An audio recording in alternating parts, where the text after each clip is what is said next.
Hi, Laura here at La Vie Childfree, reporting back on the March on the Ground question. Well, in part a nod to Women's History Month, the March on the Ground question was, who's your favorite child-free woman and why? She could be dead or alive, famous or not, any child-free woman, as long as you consider her your favorite. So how did all this shake out? First, let's start with famous child-free women who are alive.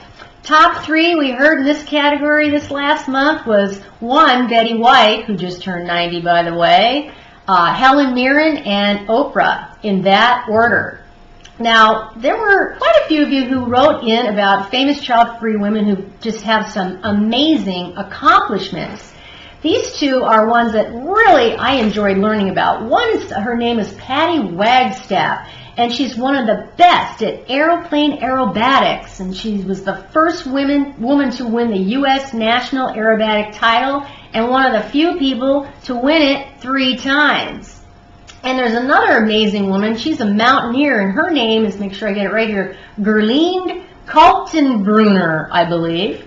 She was the first woman to climb all 14 mountains on the planet that are 8,000 meters high and higher without the use of extra oxygen, if you can imagine that. Now, how about famous women from history? Well, at least from people who wrote in this last month, the ruler here is Queen Elizabeth I. Now, some of you may say, well, she's really not child-free, but I'll get to that in a moment. One woman who wrote in, who seemed to know a lot about Queen Elizabeth I, concluded that she had to be child-free. Why? Here's a little bit of what she wrote. She made it clear that her priority was the leadership of England. You could say that she was a career woman, and no bloke or kid was going to interfere with that. Even with all the pressure she must have been under to marry and produce an heir, she bucked the trend. Indeed. Now, when it comes to women in history, there were a few of you who wrote in, I think, with a very good point that's worth mentioning. That really, women in history, they had no children, but do we really know if they didn't have those children, not have children, I mean, deliberately?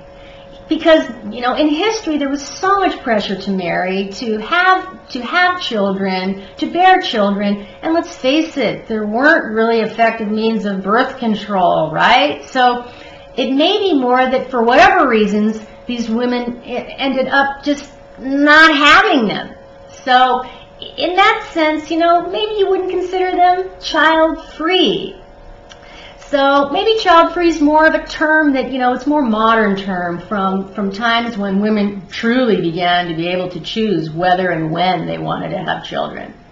So, but as one woman put it, and I agree with her, that really, put all this aside, it's really what these women that didn't have any children, what they did with their lives that really matters. And let's face it, Queen Elizabeth I did a lot, as did all the others that you wrote in from women in history, from Katharine Hepburn to Florence Nightingale and to so many others.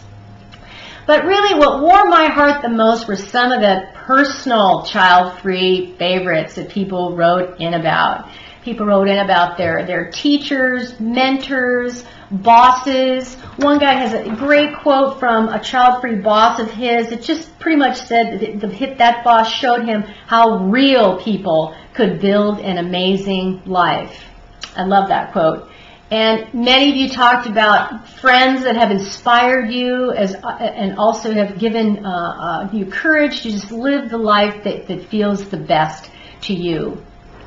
And still others, so laudatory in how they speak about people in their personal lives they consider their favorite. This one guy wrote in about his niece, so laudatory, gotta read it. He says, she's well-adjusted, funny, sweet, and all a little in your face all at once.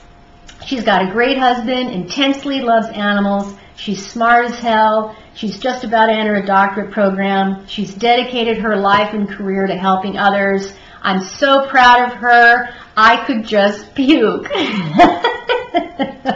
I love her to bits. Love that. So all I can really say is really no matter personal, famous, past, present. I'm just glad that so many of us have someone to choose that we say really is our favorite child-free woman out there. So, speaking of child-free women, some of you may have seen a recent post at La Vie as a call for research participants, and there's a study that's going to be conducted on child-free women and their experiences on online child-free communities out there. So this inspired the April question for me. Let's open the span a little bit to men and women and talk about child-free online communities this month. So here's the question, here's my curiosity.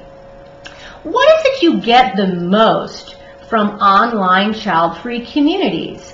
And in your opinion, what could the online child-free community as a whole do to improve?